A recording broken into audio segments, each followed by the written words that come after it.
"You're about to send 6 men into a dead zone," the old man said, his voice low but cutting clean through the hum of servers and the quiet confidence of a room full of officers who believed they had already solved the problem.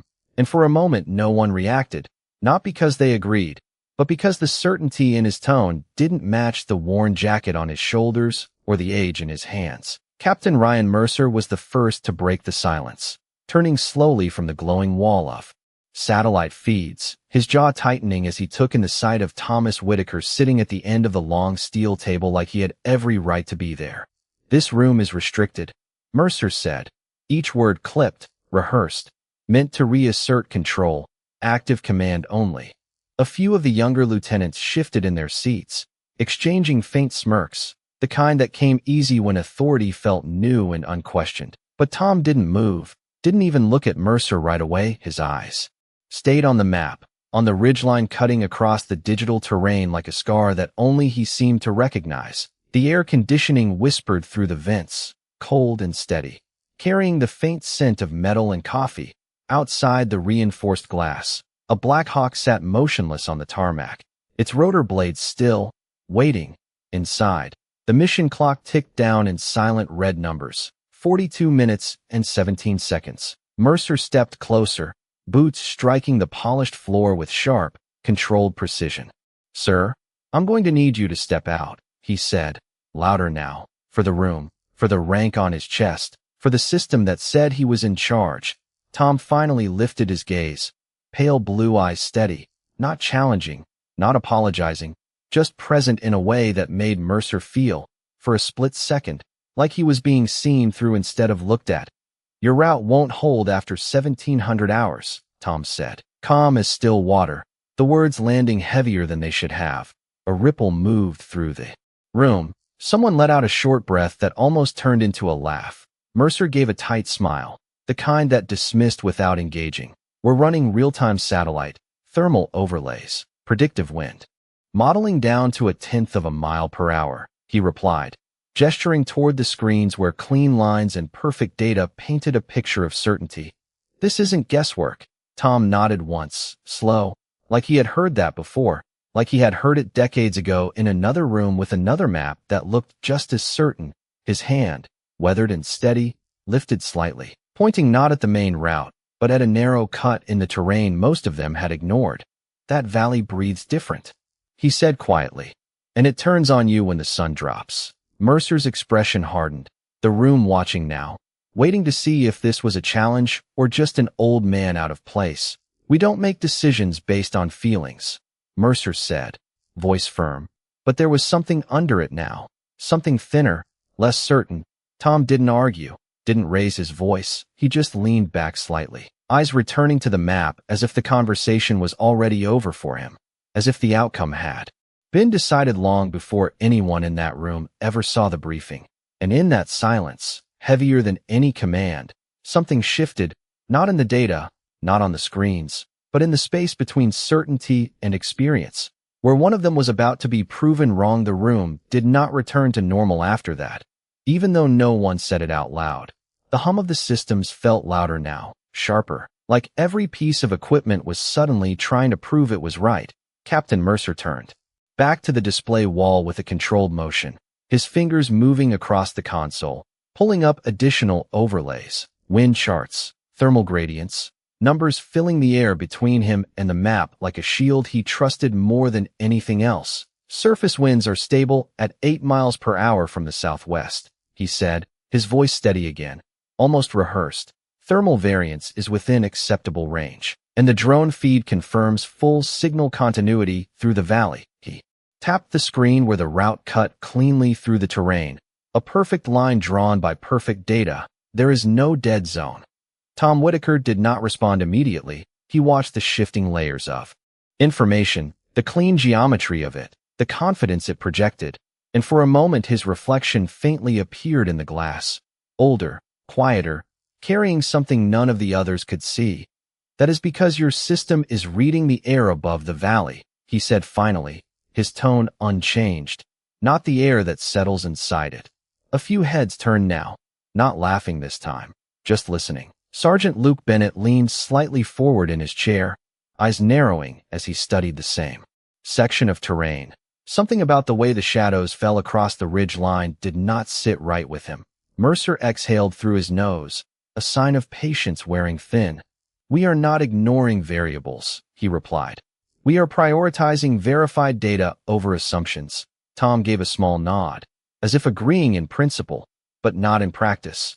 "At 1600 hours, that valley still behaves like your model," he continued, his finger now resting lightly on the table, not pointing, not demanding attention, just existing there. But after the sun drops behind that western ridge, the temperature shifts fast, the air sinks, and everything inside that cut starts moving in ways your sensors cannot predict in real time.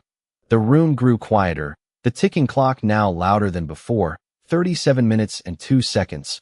Bennett reached for his tablet, pulling up a secondary dataset, one that was not part of the primary briefing. Something older, less polished, but still recorded, still real. His eyes moved quickly across the numbers, cross-referencing elevation changes with late afternoon temperature drops, his brow tightening slightly. Mercer noticed the movement, his attention snapping toward Bennett. "Sergeant, do you have something to add?"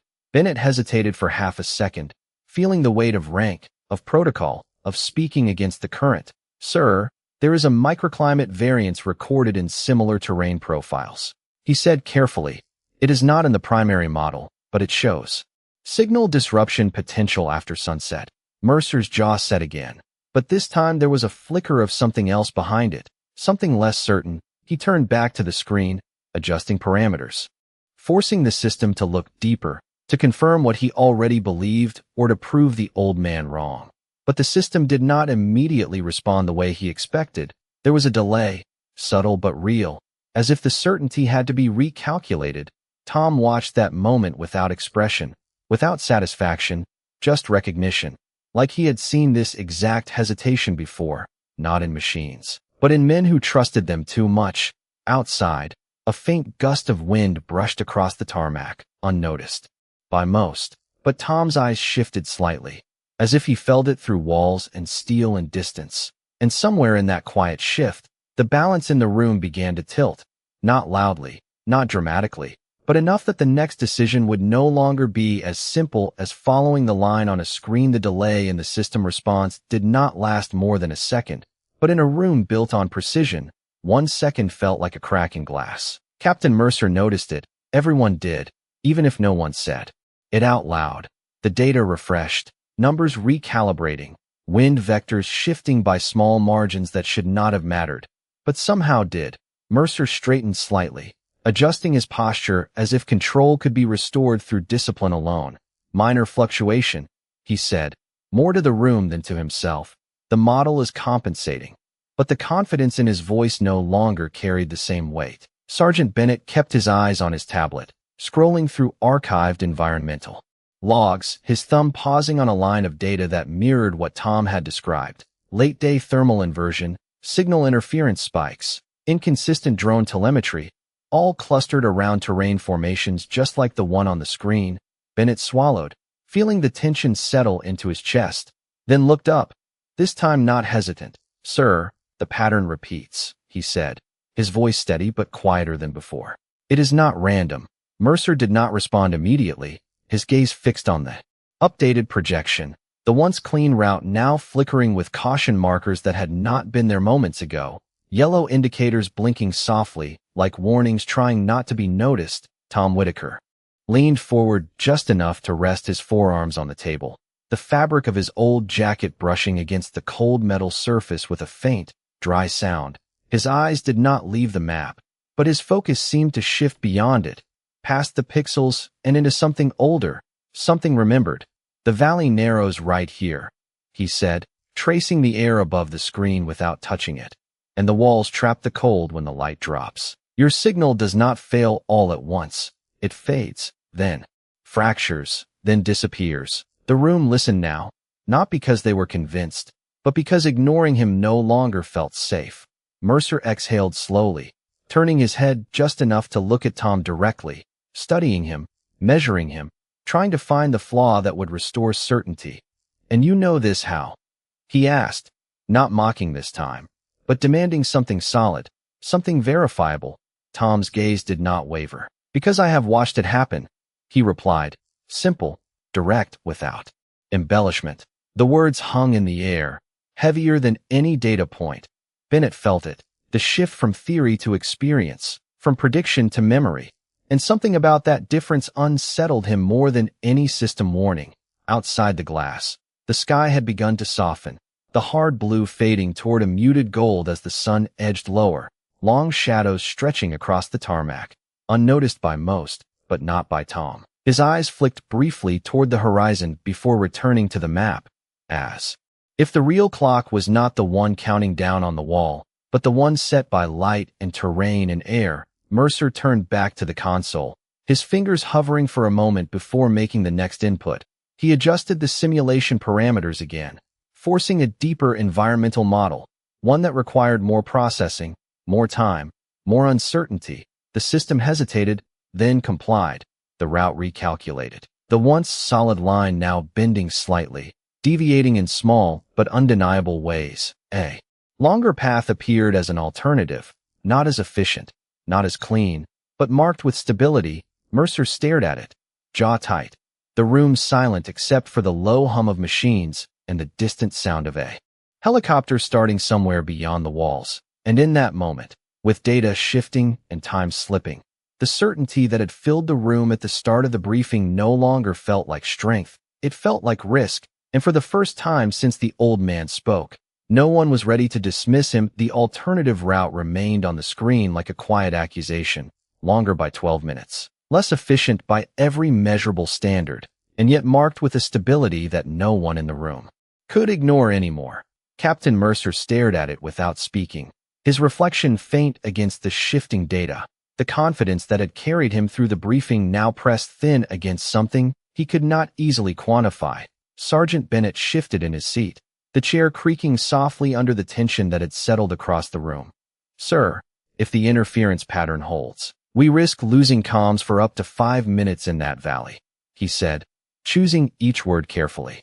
Maybe longer if the inversion strengthens. Mercer closed his eyes for a brief second, not in doubt, but in calculation, weighing time against uncertainty, protocol against instinct. Then he opened them and looked back at the original route. Still cleaner, still faster, still what the system recommended. 5 minutes is manageable, he replied, though his voice no longer carried the same certainty as before. Tom Whitaker did not argue, did not push. He simply shifted his gaze toward the far edge of the map, where the ridgeline cast a digital shadow that seemed to stretch further with each passing second. It does not stay 5 minutes, he said quietly, almost as if speaking to the map itself. Not once it starts. The words did not rise in volume, but they settled into the room with a weight that made silence feel heavier. Mercer's jaw tightened again, but this time the resistance felt different, less about control, more about holding on to something that was slipping outside. The light had changed enough now that the sky carried a deeper amber tone, the kind that signaled the day was already turning. Long before the clock would confirm it, a low rumble echoed faintly through the walls as a helicopter powered up, the vibration subtle but present underfoot, a reminder that time was not waiting for perfect decisions. Mercer stepped back from the console, drawing a slow breath, then turned to face the room, his eyes moving from officer to officer, then finally to Tom, holding there for just a moment longer than before, as if searching for something he could name, something he could justify. But all he found was the same steady calm that had been there from the start. Unchanged, unmoved. We stick to the planned route, Mercer said at last, the decision landing with a firmness that felt more forced than resolved. A few heads nodded automatically. Others remained still. Bennett did not move, his grip tightening slightly on the tablet. The data still open, still unresolved. Tom leaned back again, his chair giving a faint creak, his expression unchanged. But his eyes drifted once more toward the horizon beyond the glass, where the last clean line of sunlight slipped behind the distant ridge, unnoticed by most in the room, but not by him. And as the first shadow fully settled across the digital valley on the screen, the blinking caution markers pulsed once, then again, a fraction brighter than before, as if the system itself was trying one last time to say something it did not fully understand. And in that quiet, narrowing gap between decision and consequence, the room felt smaller, the air heavier, and the certainty they had chosen began to feel like something else entirely. The decision settled into the room like a door closing, firm and final, and for a moment everything moved again. Chairs shifted, officers reached for headsets, the quiet machinery of execution beginning to turn. But beneath that motion something remained unsettled, something that did not align with the confidence Captain Mercer tried to project. Sergeant Bennett did not stand with the others, his eyes still fixed on the data that refused to fully agree. The numbers were not wrong, but they were not complete either, and that gap, that thin space between what was known and what was assumed, pressed against him harder with every passing second. "Sir," he said again, more carefully this time, not challenging, but unable to ignore it. "The interference curve is accelerating faster than expected." Mercer did not turn immediately, his attention already shifting toward coordination, toward timing, toward the chain of command that depended on decisions being followed without hesitation. "We have our orders," he replied, his tone controlled, but tighter now, less patient. Bennett nodded once, because that was what training demanded, but his fingers did not leave the tablet, the screen glowing faintly in the dim room as the updated simulation continued to evolve in ways that no longer felt theoretical. Tom Whitaker watched the exchange without speaking, his posture unchanged, but his gaze moved slowly from the map to the clock, then to the fading light beyond the glass. Each shift small, deliberate, as if he were tracking something no one else could see. The red digits ticked down. 28 minutes and 11 seconds. 28 minutes and 10 seconds. Each second narrowing the window where a different choice could still be made. Outside, the helicopter's rotor began to turn, slow at first, then building, the steady thump carrying through the structure like a distant heartbeat. Mercer finally stepped away from the console entirely, moving toward the center of the room, issuing final instructions, confirming positions, locking the plan into motion. His voice regained some of its authority in that rhythm, in the familiarity of command, and for a moment it almost felt like certainty had returned. But not completely, not for everyone. Bennett glanced once more at the alternative route, still present on the screen, still marked stable, still ignored, and something about that quiet option, sitting there without urgency, without demand, felt heavier than the chosen path. Tom shifted slightly in his chair, the old fabric of his jacket brushing softly as he leaned forward just enough to rest his hands together. His fingers interlaced, steady, patient, waiting, not for permission, not for validation, but for the moment he already seemed to expect. Mercer finished his final call-out and turned back toward the display, as if to confirm everything was still aligned, still correct, still under control. And that was when the first real change appeared, not dramatic, not loud, just a subtle flicker across the original route, a brief distortion in the signal line that ran through the valley. It corrected itself almost immediately, returning to green, to normal, to acceptable, but Bennett saw it, and his breath caught slightly as he leaned closer to the screen. "Sir, there," he said, pointing, but the flicker was already gone. Mercer followed the gesture, eyes narrowing, searching for the anomaly. But the system now showed nothing out of place, just the same clean line, the same approved path, the same decision already in motion. He exhaled, slow and controlled, dismissing it with a slight shake of his head. "Transient glitch," he said, more firmly this time, as if saying it stronger would make it true. But Tom Whitaker's eyes remained on the map, unmoving, unblinking, and in the reflection of the screen, where the valley cut through the terrain like a quiet trap, there was no hesitation in his expression at all, only recognition, as if the moment everyone else had just seen for a fraction of a second was something he had already lived through long before any of them walked into that room. The room did not notice the second flicker at first, because this time it did not correct itself cleanly. It lingered just long enough to leave a faint distortion across the valley route, like a signal hesitating before deciding whether it still existed. Sergeant Bennett saw it again, clearer, now.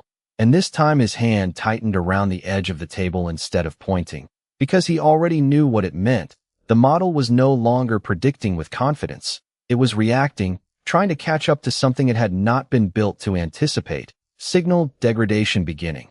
He said under his breath, not loud enough to interrupt command, but enough that the words felt real once spoken. Captain Mercer remained focused on outbound coordination, headset pressed close, confirming launch timing, call signs, sequence, every step executed with precision. But the rhythm was thinner now, stretched, as if the structure of the plan depended on everything holding exactly as expected.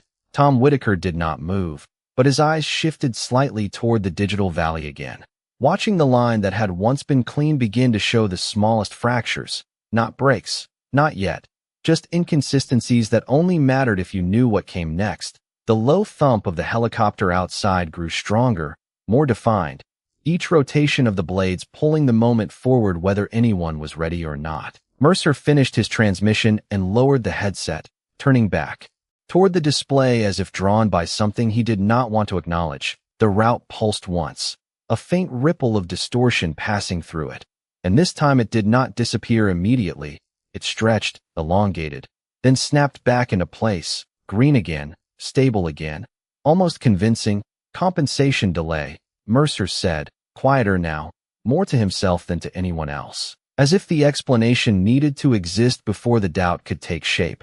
Bennett did not respond, his eyes locked on the deeper layer of data beneath the primary display, the one few others were watching, where signal integrity was tracked in real time. And there, unlike the surface map, the drop had already begun, subtle, gradual, but undeniable, a slope downward that matched exactly what Tom had described minutes earlier. Tom leaned forward just slightly, his hands still folded, his voice calm when it came, not urgent, not raised, just present. "It is starting," he said, and the simplicity of it cut deeper than any warning. Mercer's head turned sharply toward him, frustration flickering for a moment, not because the old man was wrong, but because the timing of it left no room to dismiss it. Outside, the last edge of sunlight slipped behind the ridge completely, and the sky shifted from gold to a colder gray blue, the kind that flattened distance and hid detail. Inside, the screens adjusted automatically, brightness levels shifting, contrast increasing, but the valley on the display seemed darker.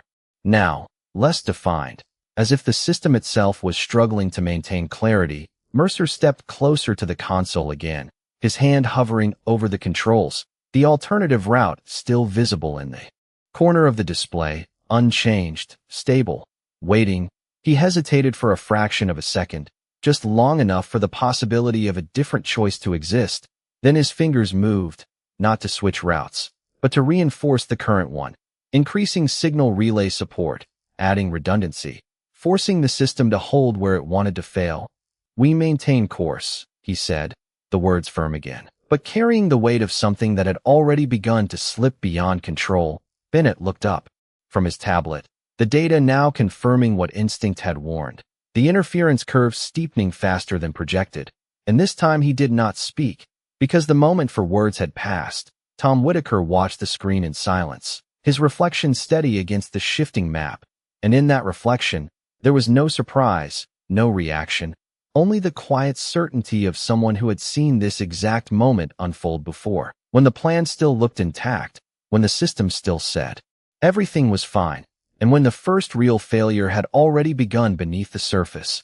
Unseen by those who trusted the screen more than the world it was trying to represent, the first real break did not announce itself with alarms or flashing warnings. It came quietly, almost politely, a thin line on the signal integrity graph dipping just below its expected range and not returning. Sergeant Bennett saw it immediately, his breath slowing as his eyes tracked the downward curve that now refused to correct itself. "Signal loss at 0.3 miles inside the valley," he said, this time louder, no longer under his breath, the words cutting through the room with a clarity that could not be ignored. Captain Mercer turned sharply, stepping back to the console, his hand moving fast across the controls, pulling up live telemetry, forcing the system to confirm what Bennett had just said. And there it was, no longer theoretical, no longer predictive, a measurable drop, small but growing. The clean line through the valley now fractured in places where moments ago it had been perfect. "Boost the relay," Mercer ordered, his voice tight, controlled. "Increase power output and stabilize the link." The technician at the side console responded immediately, fingers flying, commands executed. numbers adjusting. For a brief second the signal climbed, returning toward acceptable range, and Mercer seized on it.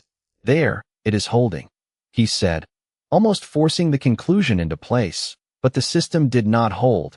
The line wavered, hesitated, then dipped again, deeper this time.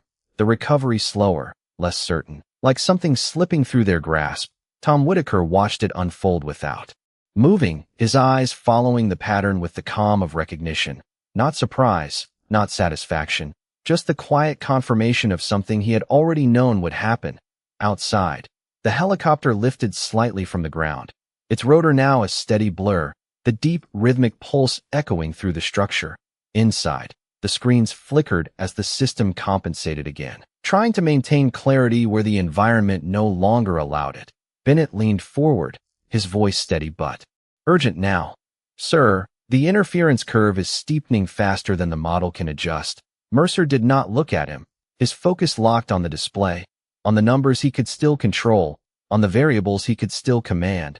We are not losing it, he replied, though the words felt thinner with each passing second. We are managing it.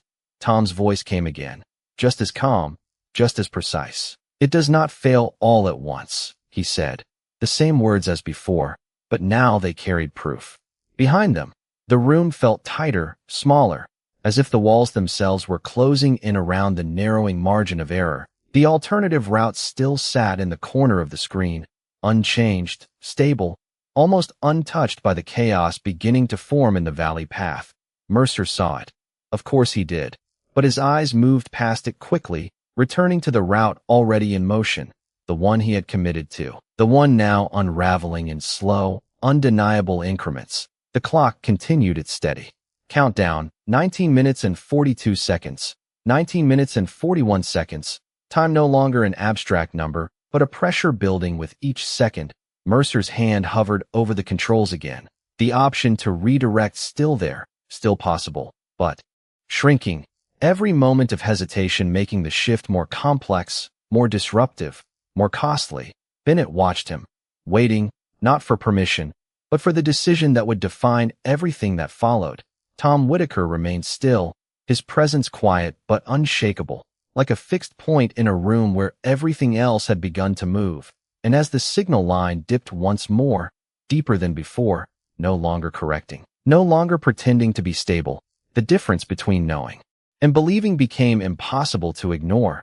And in that exact moment, with the system faltering and the truth no longer hidden beneath clean data, the room stood on the edge of a choice that could no longer be delayed. The signal did not just dip anymore. It fractured, clean segments of connection breaking into jagged pieces across the valley route.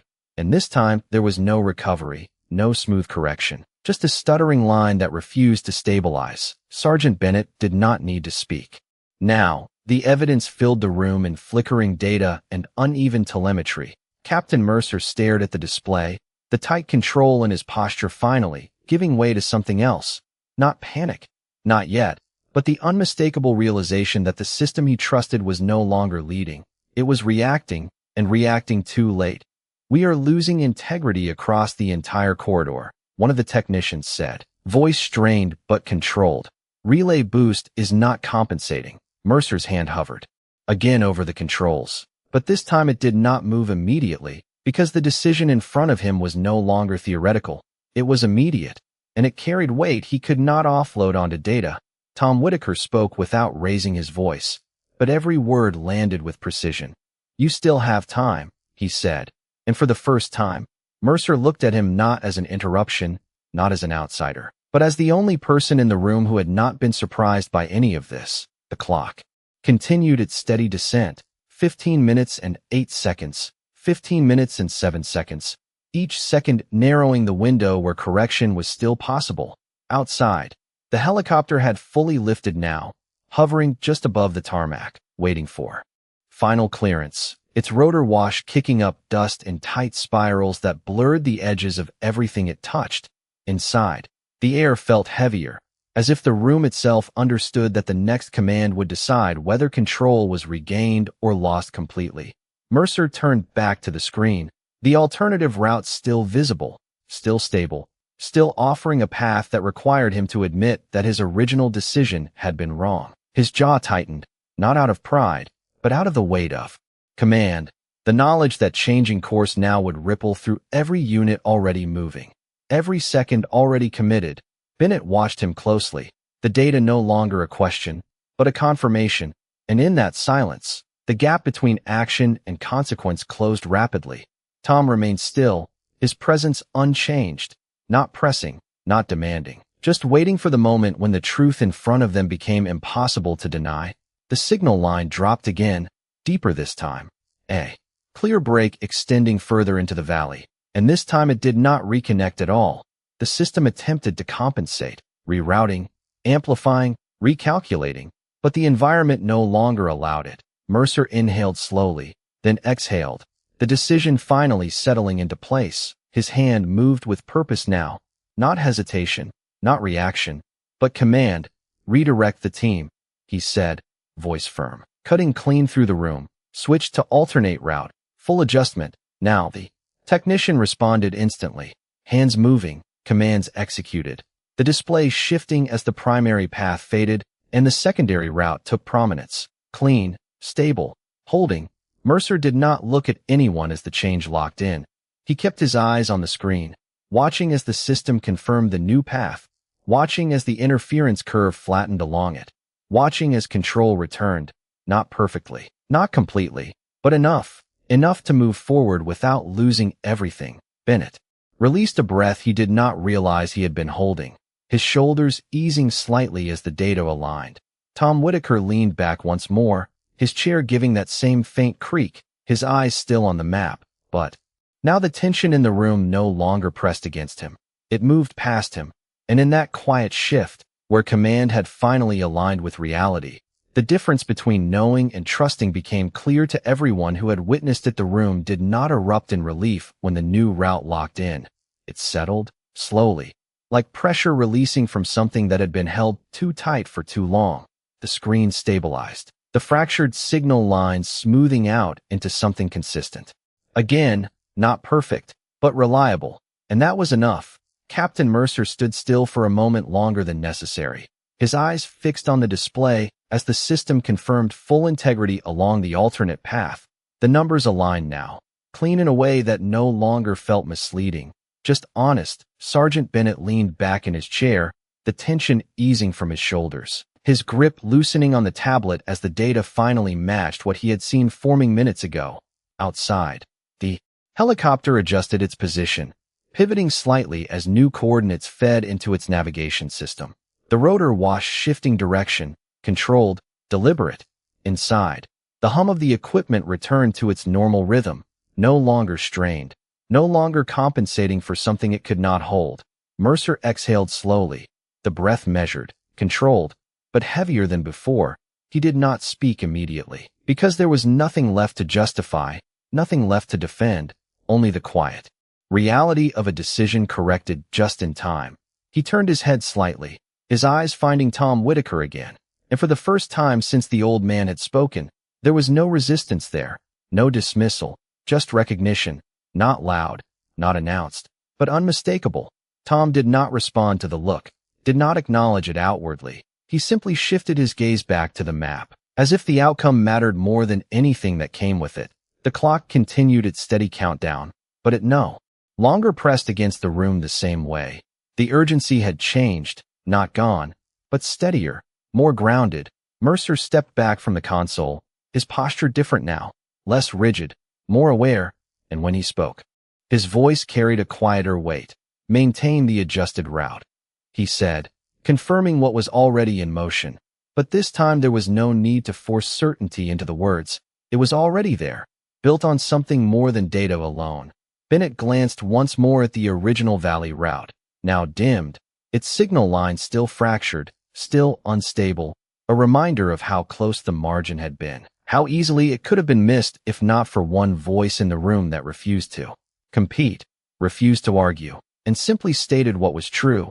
Tom Whitaker slowly rose from his chair, the movement unhurried, almost unnoticed at first, his old jacket settling back into place as he straightened.